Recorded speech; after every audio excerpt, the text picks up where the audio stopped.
Bismillah, assalamu alaikum.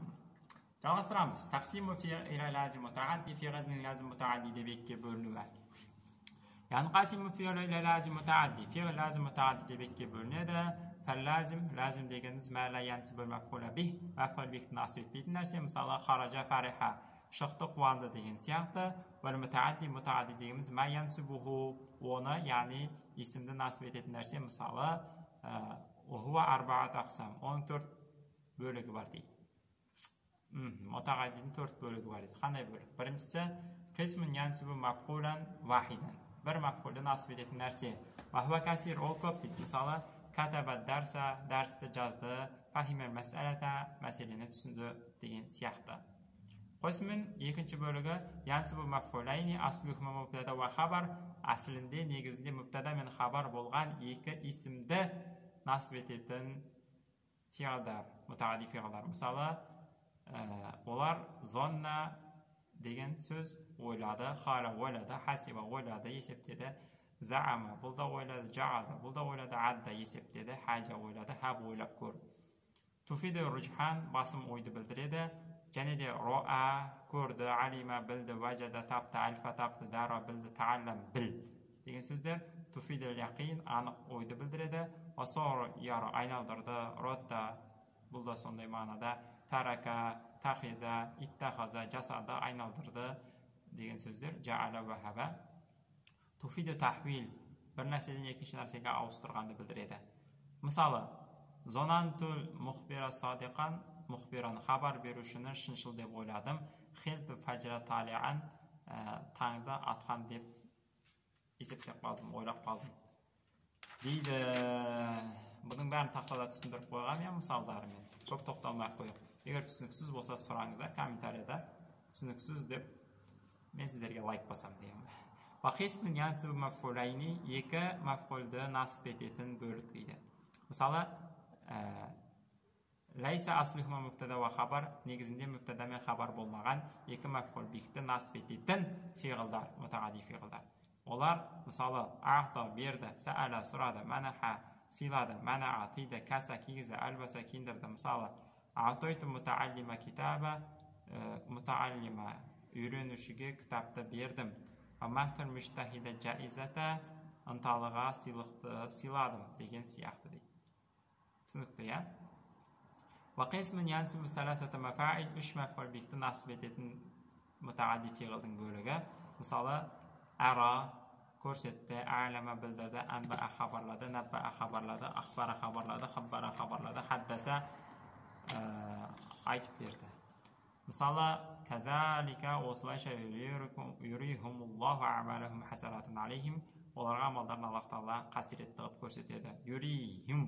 Юри деген фиғал, хум деген бірінші маф'ул бих, амала деген екінші маф'ул бих, хасаратин деген үшінші маф'ул бих.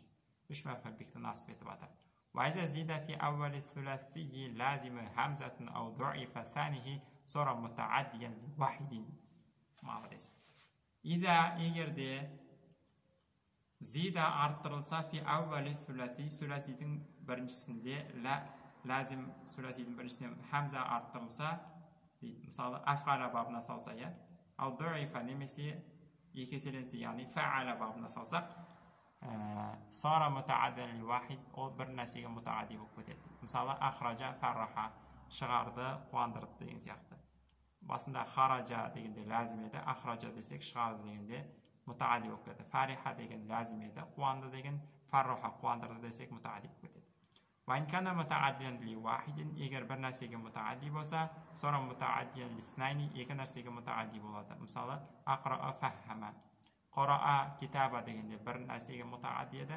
Ақрa'ал валада китаба десек екі нәрсеге мутағадди. Фахима дарса десек бір нәрсеге мутағадди. Фахамтул валада дарса десек екі нәрсеге мутағадди. Вайза кана мутағаддиан ли вахидин якуну мутауиху лазиман дейді.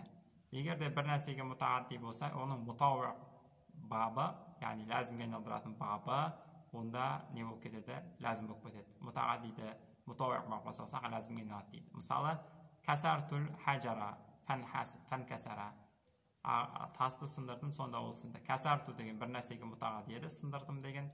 әл-хаджара. Сосын барып инфаала бабына салған кезде ол ләзім болып кетті. Инкасара, сынды дейді. Тахражтул фадахража дейді. Фадахражтуху фадахража дейді.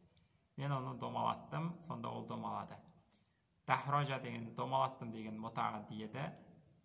Тафаала бабына салдық, мутауих бабға салдық, сол кезде ол ләзімге айналып кетті. Фадахража деген домалады деген ләзім фиғал. Ва жамаатул фаваида фажтамаат, пайдаларды жинадым, сонда ол жиналды. Жамаа деген мутағадди еді бір нәрсеге, егер ифтаала бабына салған кезде иштамаа жиналды деп, онда ләзімге айналып кетті. Яғни бір нәрсеге мутағадди фиғалды мутауих бабға салсақ, инфаала, тафаала, ифтаала сияқты мутауих бабға салсақ, ол ләзімге айналады дейді. وإن كان متعديا لاثنين يكون مطاوعه متعديا لواحد дейді. Егер де екі нәрсеге мутағадди фиғалды мутауих бабға салсақ, ол бір нәрсеге мутағадди фиғалға айналады. Мысалы, алламтухул хисаба фатаалламаху дейді. Алламтухул хисаба, алламту деген фиғал екі нәрсені мутағадди болып тұр, екі нәрсеге. Алламтуху бірінші мафғул бих, хисаба екінші мафғул бих. Оған есепті үйреттім. Енді осы аллама деген фиғалды тааллама деген, фатааллама деген мутауих бабға салсақ, тафаала бабына салсақ, онда ол бір нәрсеге мутағаддиге айналады. Фатаалламаху, оны үйренді. Ху деген бір ғана мафғул бихті насып етіп жатыр. Бұның бәрін мен тақтада түсіндіргеннен кейін тез айтып жатырмын. Сол үшін тақтада түсіндіргенімді асықпай ойланып түсініп алыңыздар да, сосын барып кітапқа көшіңіздер. Әйтсе мен жылдам айтқанымды түсініксіз. Тәмрин, жаттығу. Майзил аф'ала лазима ва мутааддиятта фил ибарати атияти, келесі сөздерде лазим мутаадди фиғалдарды ажырат дейді. Өздеріңіз ажыратыңыздар, мен естимін тез сіздерге аударып берейін. Иннамал муъминуна ихва, расында муъминдер олар бауырлар дейді. Фаслиху байна ахавайкум, олай болса бауырларының арасын жарастырыңдар, түзеңдер. Ваттақуллаха, Аллахтан сақтаңдар, лааллакум турхамун, не үшін? Мейірімге бөліну үшін Аллахтан сақтаңдар. Лаалла деген үшін деп аудара береміз. Құранда солай лааллалар келсе үшін деп аударамыз. Ва ауфу би ахдилла, Аллахтың уәдесіне опалы болыңдар, Аллахтың уәдесін орындаңдар дейді. Ида ахаттум, егер уәделессеңдер, вала танқуду, және бұзбаңдар, аймана, анттарыңды бұзбаңдар, бада тәукидиха, ол антты бекіткеннен кейін ол антты бұзбаңдар дейді. Жақсы. Тарал муъминина дейді.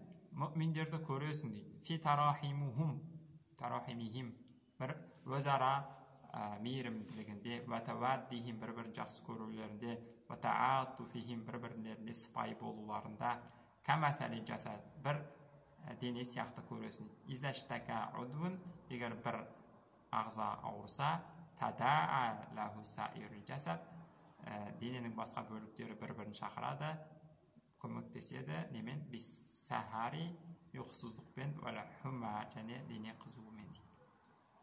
Мұсылмандар бір дене сияқты дейді. Та келесі өлеңді аударайық. Алимтукал базилал мa'руфа фанбa'асат илайка би вajifatu шауқи вәл амали дейді. Өтте қиын сияқты көрінгенмен қарапайым. Алимтука дейді, сені білдім дейді. Не деп білдің сені? Базила, жұмсайтын жан екен деп білдім сені дейді. Нені? Маруфа, жақсылықты. Сені жақсылықты жұмсайтын жан деп білдім дейді. Фан баасат, және де оянды дейді. Тірілді, пайда болды.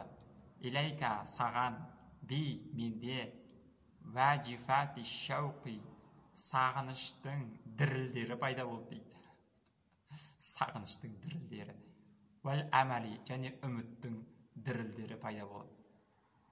Осы өлең түсіндірмесінде дірілдері дегенде, вajифа деген тіке мағынасы діріл, себептері деп түсіндірген. Сағыныш пен үміттің себептері пайда болды дейді. Түсінікті ма? Яғни мен сені жақсылықты көп жұмсайтын адам деп білдім, соның нәтижесінде саған деген сағыныш және де саған деген үміт менде пайда болды деп айтып жатыр. Еуроптап жүрейік түсінікті болу үшін. Алим Fi'l madi mabni ala sukun, tu оның fa'ili mabni ala damma fi mahalli raf.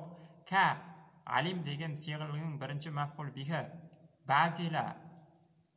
ba'zila degan ikkinchi maf'ul bih. Al ma'rufa degan so'z ba'zila degan ism fa'ilga maf'ul bih mudof ilayhi qilib aytsak bo'ladi. Ba'zilal ma'rufi deb aytsak da bo'ladi. Fan ba'asat fa arfat, in ba'asat deganimiz ma'tuf. Qay narsaga ma'tuf? Fan ba'asat birinchi söylemga ma'ruf. Alimtu deganga ma'tuf bo'ladir. Fan ba'asat jane paydo bo'ldi. Ilayka jar majrur, bi jar majrur. Ikkovi de fan ba'asaga mutaalliq bo'ladi. Fan ba'asat paydo bo'ldi men dedik. Ilayka sag'an.